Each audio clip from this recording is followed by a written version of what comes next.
What's up guys, it's Michael here and welcome back to FudgeMuppet. Today we have a new Skyrim Remastered build for you guys. We've given the build a total makeover with an all new backstory, fully fleshed out roleplaying, and a variety of new perks and gear, as well as a new and improved playstyle. This is the Thalmor Agent. As far as Tamriel is concerned, the Thalmor Agent doesn't exist. He is a ghost. The Aldmeri Dominion faked his death, leading even his family to believe he'd perished, and then they groomed him, training him to become the greatest Black Ops spy the continent had ever seen. He had always been their most competent agent, and now he was their ace in the hole, working the factions of Skyrim against each other to undermine and destroy the Imperial Empire. The Thalmor Agent adapts to his surroundings, hiding his true motives and allying himself to whoever will further his goals, and then he reveals his true capacity for chaos, killing those who oppose the Thalmor.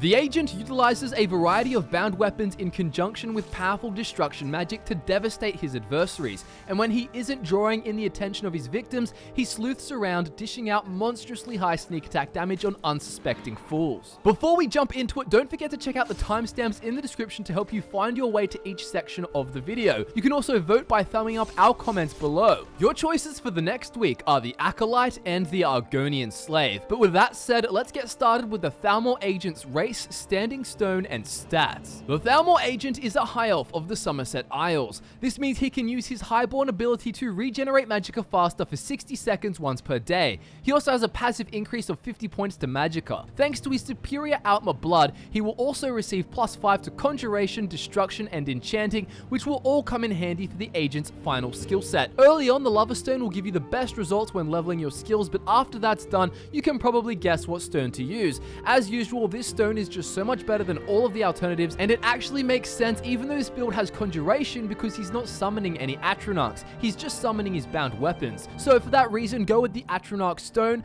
for the 50% spell absorption and 50 points of base magicka in exchange for -50% magicka regen. And remember, you don't have to use the stones we recommend, we just recommend what will be the best and most effective for your playthrough with this build. His stat spread will be 40% health to stay alive in his not so fortified Thalmor robes, 40% magicka for smiting foes excessively with chain lightning, and then 20% stamina for slowing time with your bound bow sneak, rolling, and executing deadly dual flurries. The Thalmor Agent was born into a middle-class family in the heart of Alinor, the capital city of the Somerset Isles and the base of operations for the Aldmeri Dominion. Something about this city that was described by traveling merchants as being built of glass with architecture that looked like the carapace of some great crystalline insect had the propensity to birth some of the most gifted intellectuals and masters of magicka in all of Tamriel. And the Thalmor Agent was a shining example of that. His natural gift of magicka was far superior to all others of his age group, and it didn't take long for the Thalmor to come sniffing about. They were like moths to a flame when there were talented high elves about. With the permission of his parents, who'd hoped he would grow to do great things, he was enlisted into their order and taught their ways. With their guidance, the Thalmor Agent's youthful attentiveness and yearning for knowledge led him to become the perfect model of their ideology. Where there had previously been no prejudice towards outsiders, the agent learned of how inferior all other races were when compared to the Aldmeri. He also learned to despise Talos, a representative of the reprehensible Imperial Empire. The Thalmor Agent's ability with weapons, magic, and stealth had been impressive before, but with the molding hands of the Thalmor giving him an outlet to blame for all of the wrong in the world, the Empire had something to fear with this new agent. When he was of age, the Thalmor Agent was sent to aid in the Great War. The Dominion's campaign, which had now set its sights on Cyrodiil, was homing in on the Imperial throne, and with his help, his leaders were certain the war would be concluded soon. The Thalmor Agent joined Lord Narafin's ranks not only as a spy, but also as one of his chief advisors, and helped him plot the path through elsewhere in order to capture Leowyn and Breville just south of the capital. The Thalmor Agent's sneaking skills were put to the test here, as he scouted ahead of the huge Aldmeri army, providing essential reconnaissance to allow their forces to flank the Imperial ones near the border of Valenwood. It soon reached a point in which the Imperial Navy and the Aldmeri Navy were clashing repeatedly in Lake Rumare. The Thalmor Agent's final counsel to Lord Narafin was to emphasize the importance of crossing the Niben in order to surround the Imperial city on 3 fronts. The Thalmor Agent was relishing the opportunity to use his intellect in outsmarting the Imperial resistances, and he could sense victory looming on the horizon. One night, a messenger came into his tent with word from the Somerset Isles. His word work in the Great War was done, and he was to return to Alinor and the Thalmor headquarters for his next task. At first he was taken aback, wondering how anything could be more vital than securing the Imperial City when it was just out of arm's reach, but after docking in Alinor and being briefed by his superiors, he realized the significance of his new duty. As far as the province was concerned, the Thalmor agent no longer existed. His identity was stripped away, and the Thalmor officially confirmed to everyone he had ever known that he was dead. The Thalmor agent was trained for the next 30 years to be their ultimate spy. His existence was only known to the Thalmor, and he became the perfect Black Ops soldier. At the beginning of the 3rd century in the 4th era,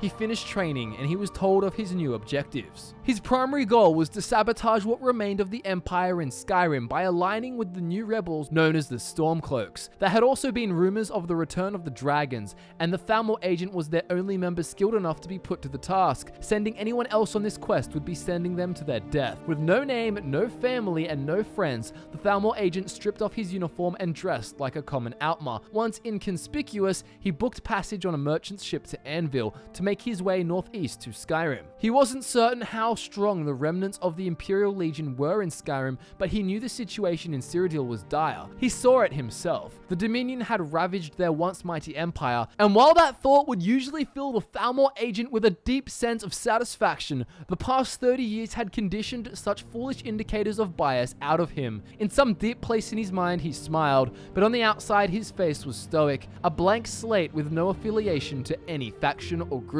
As he made his way through Cyrodiil and crossed the Drow Mountains into the land of the Nords, his questions were soon answered. The Imperial Legion was still in control, and they were ever vigilant. So vigilant, in fact, that they caught him entirely off guard. As he crossed the border, he was ambushed by an Imperial patrol to be taken to his death. Thank Auriel he hadn't been dressed in his Thalmor robes, for these spiteful legionnaires would have subjected him to a far worse fate. The Thalmor agent is another build that will require some commitment to the roleplaying. He is a double agent, disguising his true allegiances from everyone he meets in Skyrim, including even the Thalmor ambassadors in the province. He is in Skyrim to uncover as many powerful secrets as he can, so after escaping an early grave at Helgen, he will be considerably more heedful. It goes without saying that when he's in major cities in the public eye, or when dealing with the Empire or the Stormcloaks, he absolutely cannot be seen in his Thalmor garb. The best bet when associating with the factions you join is to blend in by wearing whatever they consider acceptable. As for factions, he can join the College of Windhold in order to discover their secrets, in the same vein as Ancano. He can also join the Companions in order to work towards taking charge of one of the most sacred and ancient Nordic organizations. He will definitely strive to become the Thane of as many provinces as possible so that he can increase his political sway on the province. This gives him an all-new medium to undermine the progress of the Empire and their holds in Skyrim. He will join the Stormcloaks as his main method for causing the Imperials a headache. While political influence works well, nothing makes life more difficult for a struggling Empire than a skilled killer taking out their numbers. Obviously, he is a double agent, so he still firmly opposes everything the Stormcloaks believe in, but in this particular instance, the enemy of the Thalmor agent's enemy is his friend. Joining the Blades offers a very good way to deal with Parthenax, and as you know, part of his mission is to discover the power behind the new Dragon Uprising, and becoming the Dragonborn as part of the main quest and Dragonborn DLC is a must for the Thalmor agent. After learning that he's Dragonborn,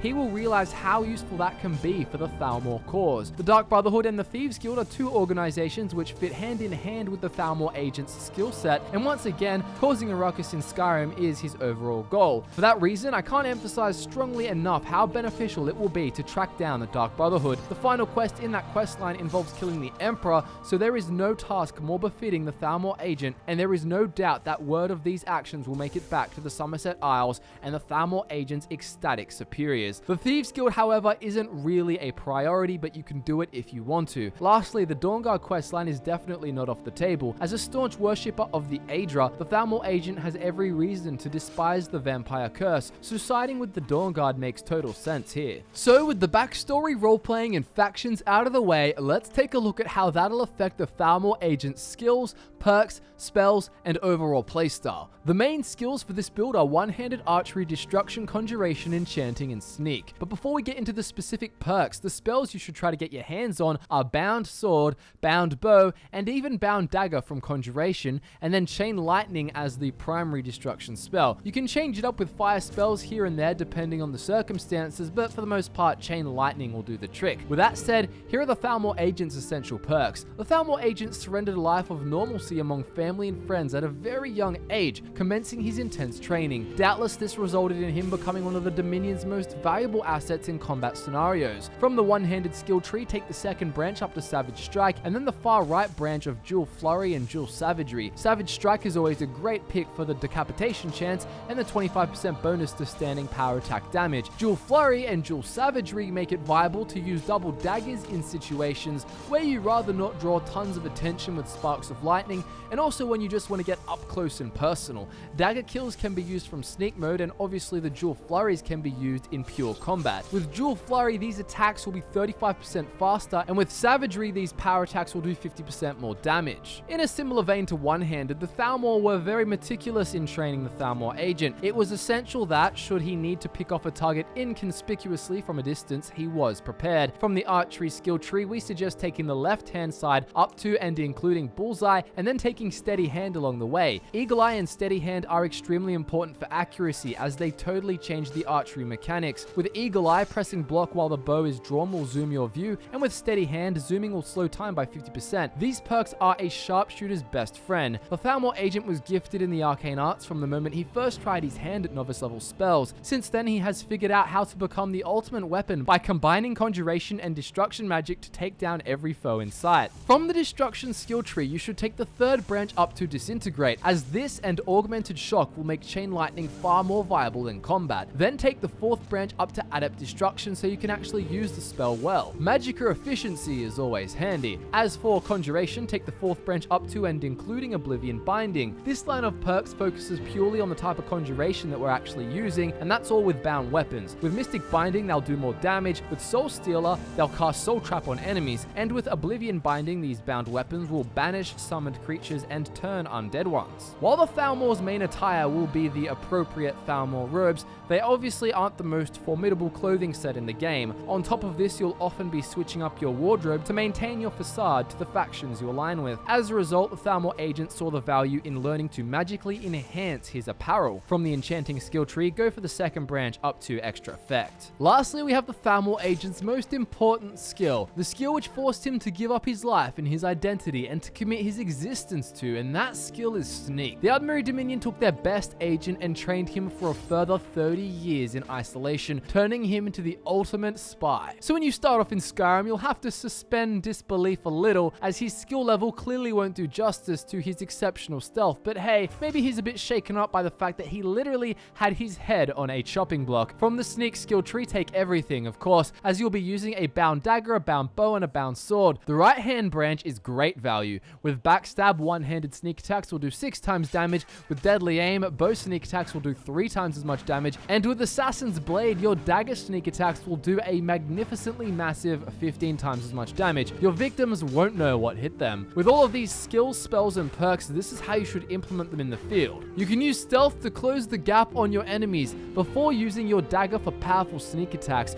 or alternatively, you could pick them off from a distance with your bow. In open combat, use either dual flurries or use the bound sword in your right hand while firing off chain lightning with your left. Now, we suggest putting an elven dagger in one hand and a bound dagger in the other hand. The bound dagger is for when you want to do all the dual wielding, dual flurry kind of stuff when you get caught, but otherwise just stick to the elven dagger for your sneak attacks, because you don't want enemies to hear you casting your bound dagger spell, because we don't have the quiet casting perk from illusion. Now, similarly with your bow, it works because you cast the spell from far away because it's a long range weapon, but if you are up close to enemies, don't cast the bound bow right next to them or they might hear you. The bound sword chain lightning setup is actually one that you'll use quite often. In terms of gear, get yourself a full set of Thalmor robes complete with boots and gloves, and then grab a ring and a necklace of your choice. All of these items should be enchanted with either Fortify Archery, Fortify Destruction, or Fortify One-Handed, whichever of those you feel needs the biggest boost. Keep in mind though that the robes will already be enchanted.